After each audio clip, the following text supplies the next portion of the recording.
আচ্ছা, আমরা আজকে কথা বলবো হচ্ছে ইলেক্ট্রোকার্ডিওগ্রাফি মানে হচ্ছে ইসিজি কে নিয়ে। তো ইসিজি বলতে কি বোঝায়? ইলেক্ট্রোকার্ডিওগ্রাফি বলতে বোঝায় যে আমাদের হার্টের ইলেকট্রিক্যাল ইভেন্টগুলোর একটা গ্রাফিক্যাল রিপ্রেজেন্টেশন। তাহলে আমাদের প্রথমে জানা উচিত যে আমাদের হার্টে কি কি ইলেকট্রিক্যাল ইভেন্ট হয় এবং সেগুলোকে আমরা গ্রাফে রিপ্রেজেন্ট কিভাবে করব। তো আমরা প্রথমে জানব যে আমাদের হার্টে কি কি ইলেকট্রিক্যাল ইভেন্ট হয় এবং সেগুলোর ভেক্টোরিয়াল অ্যানালাইসিস আমরা করব এবং সেই ভেক্টোরিয়াল অ্যানালাইসিসগুলোকে আমরা ভোল্ট মিটারের প্রিন্সিপাল ব্যবহার করে ইসিজির প্যাটার্নে কনভার্ট করব। তো এখন আসো আমরা আমাদের হার্টে কি কি ইলেকট্রিক্যাল ইভেন্ট হয় সেগুলোকে একটু জানার চেষ্টা করি। আমাদের হার্টে যেসব ইলেকট্রিক্যাল ইভেন্ট হয় সেগুলোকে নিয়ে আমরা ইতিপূর্বে আলোচনা করেছি। তারপর আমরা এখানে একটা ফার্স্ট রিভিউ করব। আমাদের এটাকে একটা মায়োকার্ডিয়াল সেল ধরে নিলাম। তো আমাদের মায়োকার্ডিয়াল সেলে যখন কোনো স্টিমুলেশন আসা মানে হচ্ছে পজিটিভ চার্জ আসা। কোনো পজিটিভ চার্জ আসলো তখন তার যে রেস্টিং মেমব্রেন পটেনশিয়াল থাকে সেটা কোনো একটা প্রপার স্টিমুলেশন আসলে সেটা থ্রেশহোল্ডে হিট করে এবং থ্রেশহোল্ডে যখন হিট করে তখন আমাদের সেখানকার সোডিয়াম চ্যানেলগুলো ওপেন হয়ে যায় এবং সোডিয়াম যেহেতু বাইরে ঘনত্ব বেশি সেহেতু ভেতরে আসে মানে হচ্ছে পজিটিভ চার্জ আসে। যেহেতু সেল অনেকটা নেগেটিভ -90 মিলিভোল্ট থাকে সেহেতু পজিটিভ চার্জ আসে, সেল তার নেগেটিভিটি হারায় এবং পজিটিভ হয়, মোটামুটি +10 মিলিভোল্ট পর্যন্ত চলে যায় এবং তখন আমাদের এই ডিপোলারাইজেশন সেন্সিটিভ আমাদের পটাশিয়াম চ্যানেল ওপেন হয় এবং পটাশিয়ামের ঘনত্ব যেহেতু সেলের ভেতরে অনেক বেশি বাইরে কম সেহেতু পটাশিয়াম বাইরে চলে যায় মানে হচ্ছে কিছু পজিটিভ চার্জ বাইরে চলে যাচ্ছে। যেহেতু পজিটিভ চার্জ বাইরে চলে যাচ্ছে সেহেতু আমাদের এখানকার যেই পজিটিভ পটেনশিয়াল ছিল সেলের সেটা কমতে থাকবে এবং এর মাঝখানেই আমাদের ক্যালসিয়াম চ্যানেল ওপেন হবে এবং ক্যালসিয়ামের ঘনত্ব বাইরে বেশি সেজন্য সে ভেতরে আসবে মানে হচ্ছে কিছু পজিটিভ চার্জ আসবে। পজিটিভ চার্জ বের হয়ে যাওয়া, পটাশিয়াম বের হয়ে যাওয়া, পজিটিভ চার্জ ভেতরে আসা, ক্যালসিয়ামের ভেতরে আসা পরিমাণটা সমান হওয়ায় আমাদের কিছুক্ষণের জন্য এই ডিপোলারাইজেশন সেটা প্রলংড হবে। কেন? কারণ হচ্ছে কি আমাদের ক্যালসিয়াম ইনফ্লাক্স এবং পটাশিয়াম ইফ্লাক্সের জন্য। এরপর আমাদের ক্যালসিয়াম চ্যানেল বন্ধ হয়ে যাবে এবং ক্যালসিয়াম চ্যানেলগুলো যখন বন্ধ হয়ে যাবে তখন আমাদের পটাশিয়াম চ্যানেল খোলা থাকবে এবং পটাশিয়াম বাইরে লিক আউট হতে থাকবে এবং পটাশিয়ামের বাইরে এভাবে লিক আউট হওয়ার জন্য আমাদের সেল আবার তার রেস্টিং মেমব্রেন পটেনশিয়ালে ফিরে আসবে। তাহলে আমরা এখানে কি দেখলাম? আমরা এখানে দেখলাম যে আমাদের সেল ছিল হচ্ছে গিয়ে রেস্টিং মেমব্রেন পটেনশিয়ালে। আমাদের সেল কিছুটা স্টিমুলেশন পাওয়ার পরে সে কী করলো? ডিপোলারাইজড হলো। আমাদের ডিপোলারাইজড হওয়ার পর আমাদের সেল আবার রিপোলারাইজড হলো। যেহেতু আমাদের এই ডিপোলারাইজেশন এবং রিপোলারাইজেশন মুভ করতে থাকে, অ্যাকশনে থাকে, সেজন্যই এটাকে বলা হচ্ছে অ্যাকশন পটেনশিয়াল। এখন দেখো আমরা আরও কিছু কথাকে স্পেসিফিক করে নিই যে আমরা ডিপোলারাইজেশন বলতে কি বোঝাবো। ডিপোলারাইজেশন বলতে আমরা এখন থেকে বোঝাবো যে ডিপোলারাইজেশন মানে হচ্ছে সোডিয়ামের ইনফ্লাক্স হওয়া। এই দেখো আমাদের সোডিয়ামের ইনফ্লাক্স হওয়ার জন্যই ডিপোলারাইজেশন হলো। এখন থেকে আমরা ডিপোলারাইজেশন মানে বুঝবো হচ্ছে সোডিয়ামের ইনফ্লাক্স হওয়া, আর আমরা রিপোলারাইজেশন বলতে বুঝবো যে পটাশিয়ামের ইফ্লাক্স হওয়া। দেখো এখানে পটাশিয়ামের ইফ্লাক্স হওয়ার ফলেই কিন্তু আমাদের রিপোলারাইজেশন হচ্ছে, সেহেতু আমরা রিপোলারাইজেশন মানে বুঝবো হচ্ছে পটাশিয়ামের ইফ্লাক্স হওয়া। কিন্তু তুমি এখানে অবশ্যই সচেতন থাকবা যে সোডিয়াম ইনফ্লাক্স হয়ে ডিপোলারাইজেশন হবে আমাদের মায়োকার্ডিয়াল সেলগুলোতে, কিন্তু আমাদের স্পেশালাইজ যে মায়োকার্ডিয়াল সেলগুলো আছে এসএ নোড, এভি নোড, সেখানের ডিপোলারাইজেশন কখনোই সোডিয়াম ডিপেন্ডেন্ট হবে না, সেখানকার ডিপোলারাইজেশন হবে হচ্ছে কি আমাদের ক্যালসিয়াম ডিপেন্ডেন্ট, যেটা তোমরা আমাদের আই বাটনে দেওয়া আছে, আমাদের এই আলোচনাতে গিয়ে দেখে আসতে পারো। এখন দেখো আমরা এই আমাদের ইলেকট্রিক্যাল ইভেন্টগুলো একটা সিঙ্গেল মায়োকার্ডিয়াল সেলের জন্য দেখলাম। আমরা যদি এই প্রিন্সিপালটাকে আমাদের পুরো মায়োকার্ডিয়ামের জন্য খাটাই তাহলে আমরা এখন দেখব যে আমাদের ডিপোলারাইজেশন কারেন্টটা কিভাবে আমাদের পুরো হার্ট জুড়ে ছড়িয়ে যায় এবং সেগুলো কিভাবে আমাদের কিছু ভেক্টর প্রডিউস করে, যেগুলোকে ইউজ করে আমরা পরবর্তীতে আমাদের ইসিজি প্যাটার্নটাকে নিয়ে আসব ভোল্ট মিটারের প্রিন্সিপাল ইউজ করে। তো সেই ইসিজি প্যাটার্নকে নিয়ে আসার জন্য আমাদের প্রথমে ভেক্টরগুলোকে শেখা উচিত। আমরা এই ভেক্টরগুলোকে শিখব যেগুলো আমাদের ডিপোলারাইজেশন রিপোলারাইজেশন প্রডিউস করে থাকে।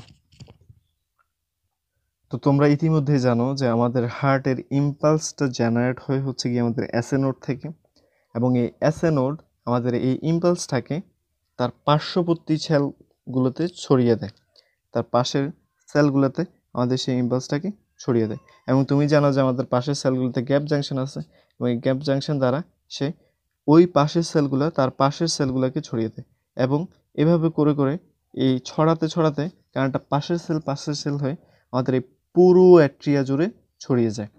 যেহেতু আমাদের এসএ নোড ফায়ার করে আমাদের এই কারেন্টকে পুরো অ্যাট্রিয়া জুড়ে ছড়িয়ে দেয়, মানে হচ্ছে আমাদের ডিপোলারাইজেশন কারেন্টকে পুরো অ্যাট্রিয়া জুড়ে ছড়িয়ে দেয়, সেহেতু এটাকে আমরা বলি হচ্ছে ডিপোলারাইজেশন অফ অ্যাট্রিয়া বা অ্যাট্রিয়াল ডিপোলারাইজেশন।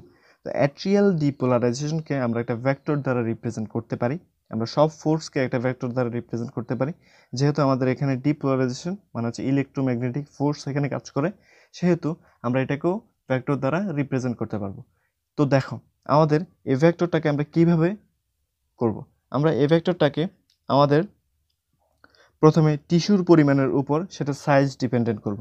দেখো আমাদের এখানকার যে ভেক্টরটা প্রডিউস হবে সেটা খুব বেশি বড় হবে না, অন্তত আমাদের এই ভেন্ট্রিকেলের তুলনায়। কারণ কি, আমাদের এখানে মায়োকার্ডিয়াল টিস্যুর পরিমাণটা একটু কম।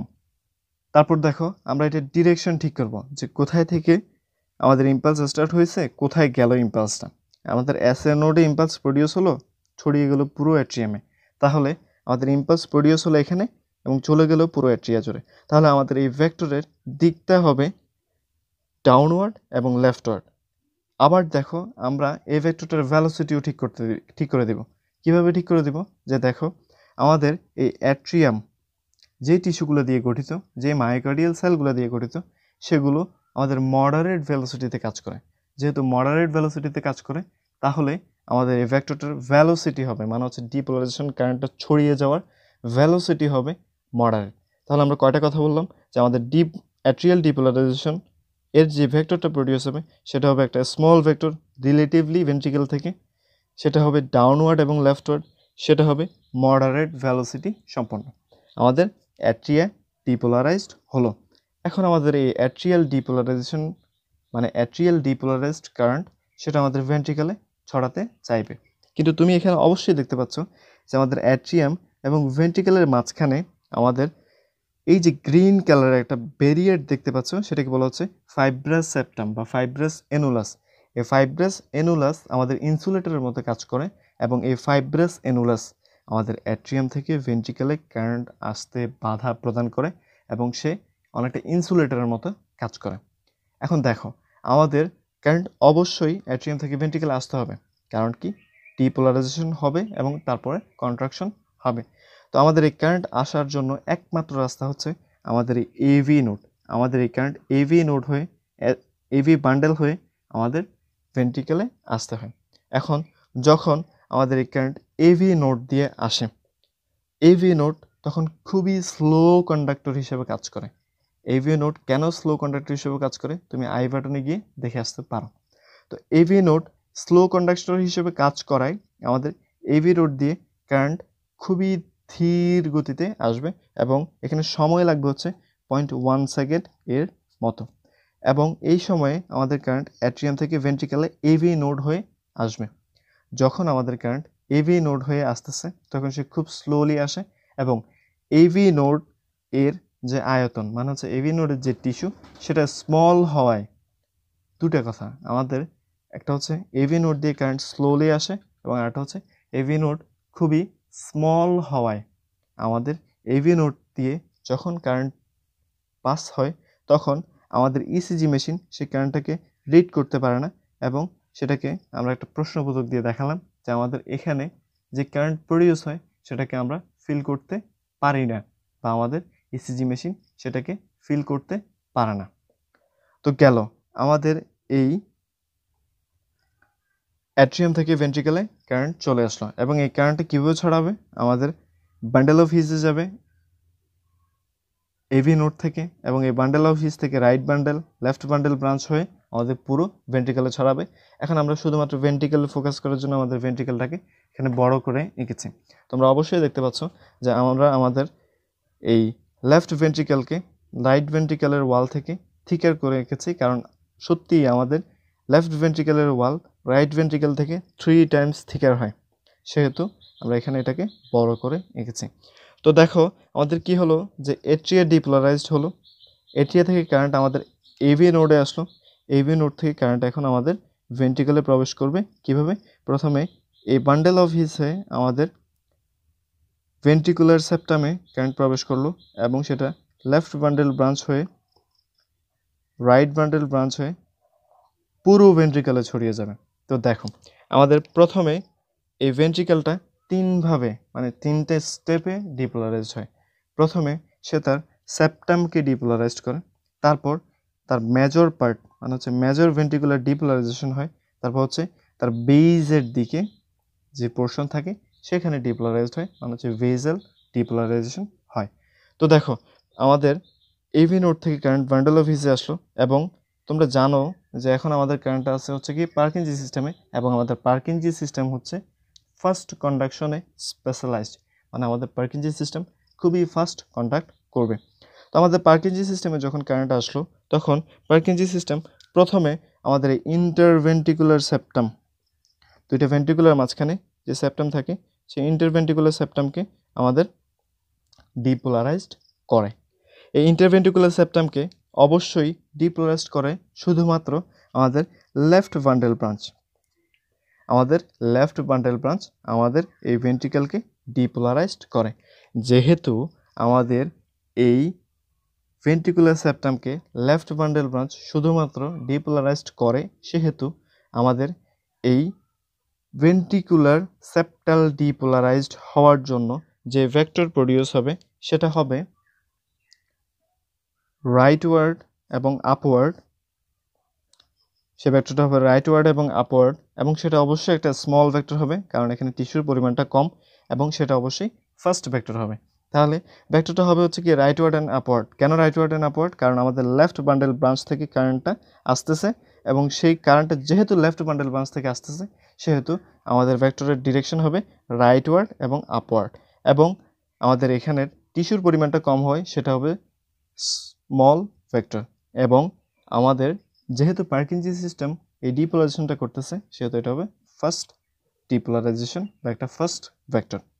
তারপর আমাদের এই কারেন্ট ডিপোলারাইজেশন কারেন্ট আমাদের এই পার্কিনজি সিস্টেম হয়ে আমাদের পুরো ভেন্ট্রিকেলে ছড়িয়ে যায় এবং আমাদের ভেন্ট্রিকেল ডিপোলারাইজড হতে থাকে। কীভাবে ডিপোলারাইজড হয়?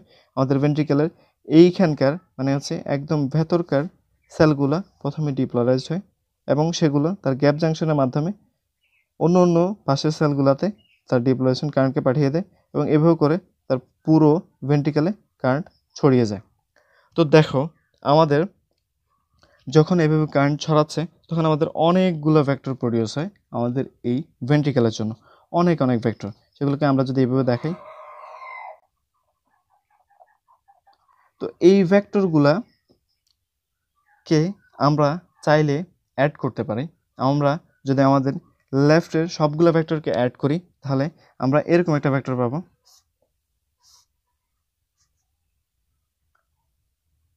এই ভেক্টরটার ডিরেকশন হচ্ছে অবশ্যই লেফটওয়ার্ড, কারণ হচ্ছে গিয়ে আমাদের এখানকার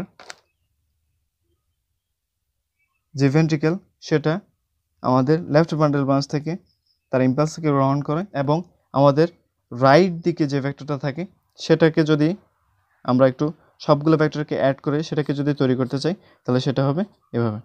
তো তোমরা অবশ্যই দেখতে পাচ্ছ যে আমাদের লেফটের যে ভেক্টরটা আছে সেটা রাইটের ভেক্টর থেকে অবশ্যই বড়, কারণ কি আমাদের এখানকার যে মায়োকার্ডিয়াম সেটা অবশ্যই থিক এবং এখানকার যে মায়োকার্ডিয়াম সেটা থিন, তাই আমাদের এই ভেক্টরটা বড়। এখন দেখো যেহেতু আমাদের এই দুইটা ভেক্টর সাইমুলটেনিয়াসলি মানে হচ্ছে একই সময়ে প্রডিউস হয়, সেহেতু আমরা এই দুইটা ভেক্টরকে আবারও অ্যাড করতে পারি এবং এই দুইটা ভেক্টরকে আমরা অ্যাড করে যে একটা বড় ভেক্টর পেতে পারি, মানে হচ্ছে মেজর ভেন্ট্রিকুলার ডিপোলারাইজেশনের জন্য যে একটা বড় ভেক্টর পেতে পারি সেটা হচ্ছে আমাদের এই ভেক্টরটা। এটা হচ্ছে আমাদের মেজর ভেন্ট্রিকুলার ডিপোলারাইজেশনের জন্য পাওয়া ভেক্টর। তো আমাদের এই ভেক্টরটার দিকটা হচ্ছে একটু করে রাইট লেফটওয়ার্ড, সুতরাং আমাদের ভেন্ট্রিকেলের ডিপোলারাইজেশন হবে লেফটওয়ার্ড এবং ডাউনওয়ার্ড। তো এভাবে আমাদের মেজর ভেন্ট্রিকুলার ডিপোলারাইজেশন হয়ে থাকে এবং আমাদের এই ডিপোলারাইজেশন কারেন্ট এই পার্কিনজি সিস্টেমের মাধ্যমে, পার্কিনজি ফাইবারগুলোর মাধ্যমে আমাদের বেইজের দিকেও ছড়িয়ে যাবে এবং সেখানেও আমাদের দুটো স্মল ভেক্টর প্রডিউস করবে, একটা হচ্ছে এই ভেক্টর, একটা হচ্ছে আরেকটা ভেক্টর। তো এইগুলোকে বলা হচ্ছে ভেজাল ভেন্ট্রিকুলার ডিপোলারাইজেশন এবং এগুলোর দিকটা হবে হচ্ছে গিয়ে আমাদের আপওয়ার্ড এবং রাইটওয়ার্ড। তো দেখো আমরা এখানে কি কি ইলেকট্রিক্যাল অ্যাক্টিভিটি দেখলাম। আমরা আমাদের এখানে 5টা ইলেকট্রিক্যাল অ্যাক্টিভিটি দেখলাম। একটা হচ্ছে আমাদের অ্যাট্রিয়াল ডিপোলারাইজেশন। অ্যাট্রিয়াল ডিপোলারাইজড হচ্ছে আমাদের যখন এভি নোড ডিপোলারাইজ হচ্ছে, এভি নোডাল ডিপোলারাইজেশন।